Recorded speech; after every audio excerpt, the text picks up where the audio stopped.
तो बेटा आज हम डिस्कस करेंगे मार्कोनिकोव और एंटी मार्कोनिकोव रूल को, और छोटे से टाइम पीरियड में पूरे टॉपिक को हम एक्सप्लेन करेंगे और समझाएंगे।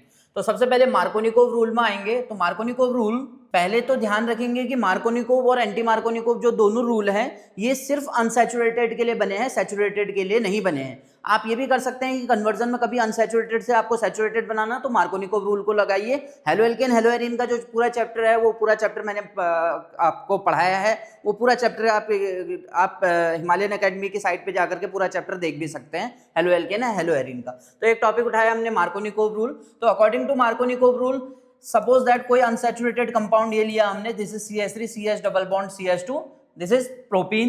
इसकी रिएक्शन कराई हमने HBr के साथ, HBr के साथ कराई तो H पॉजिटिव Br निगेटिव, दो पॉजिटिव पार्ट है वो हमेशा वहां जुड़ेगा जहां पर पे हाइड्रोजन ज्यादा होंगे, अमाउंट हाइड्रोजन की अमाउंट जहां पे ज्यादा होगी, और निगेटिव पार्ट वहां पर पे जुड़ेगा जहां पर पे हाइड्रोजन की अमाउंट कम होगी। यानी कि ये प्रोडक्ट हमें इस तरीके से देगा, Br हमेशा वहां जुड़ेगा जहां पर पे हाइड्रोजन कम होंगे, होगा इस तरीके से। आप कहेंगे कि यहाँ पर पे तो Br को यहाँ पर पे नहीं जोड़ो, पहले तो ये स्टेबल कंपाउंड होगा नहीं। तो हमेशा ये है कि नेगेटिव पार्ट आपने ध्यान रखना है कि जो नेगेटिव पार्ट है वो लेसर नंबर ऑफ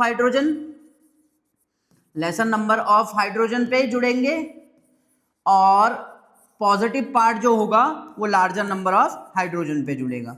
और एक चीज और ध्यान रखेंगे कि मार्कोनिकोव रूल जब भी होगा, ये आप चाहे हेलोजन HBr लीजिए, चाहे HCl लीजिए, चाहे HI लीजिए, चाहे आप HF लीजिए, कोई सा भी है, सभी के लिए मार्कोनिकोव रूल में ये हेलोजन लगेंगे। तो एंटी मार्कोनिकोव रूल को समझते हैं। तो एंटी मार्कोनिकोव रूल के अकॉर्डिंग क्या है, देखिए एंटी मार्कोनिकोव रूल, इसको हम पेरोक्साइड इफेक्ट भी कहते हैं और इसको हम खरास इफेक्ट भी कहते हैं।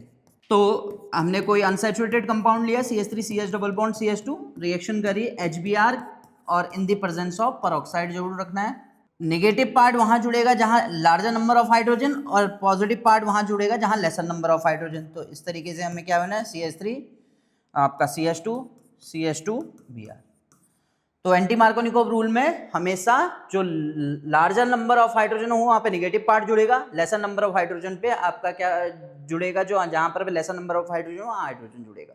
अब इसमें दूसरा पॉइंट ये आता है, कई बच्चे ये बोलते हैं कि ये रिएक्शन सिर्फ HBr के साथ ही क्यों हो रही है, HCl और HI के साथ रिएक्शन क्यों नहीं हो रही है, या फेवरेबल क्यों नहीं है ये रिएक्शन। तो इसके लिए मैं बेटा एक चीज बताऊं आपको, बहुत ही क्लियर कट चीज की क्या है कि HBr के केस में ये रिएक्शन जो होती है वो एक्सोथर्मिक रिएक्शन होती है, और जबकि HCl और HI के केस में जो ये रिएक्शन होगी यहाँ पर पे एक स्टेप जो होगा वो एंडोथर्मिक होगा, क्योंकि यहाँ पर पे H और Cl को तोड़ने में क्या, क्योंकि स्ट्रॉन्गेस्ट बॉन्डिंग है, HCl के बॉन्ड तोड़ने में क्या होगी, एक्स्ट्रा एनर्जी की रिक्वायरमेंट लगेगी, जिसकी वजह से एंडोथर्मिक रिएक्शन होती है।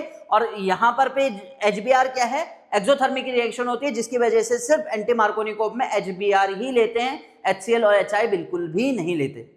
Thank you so much.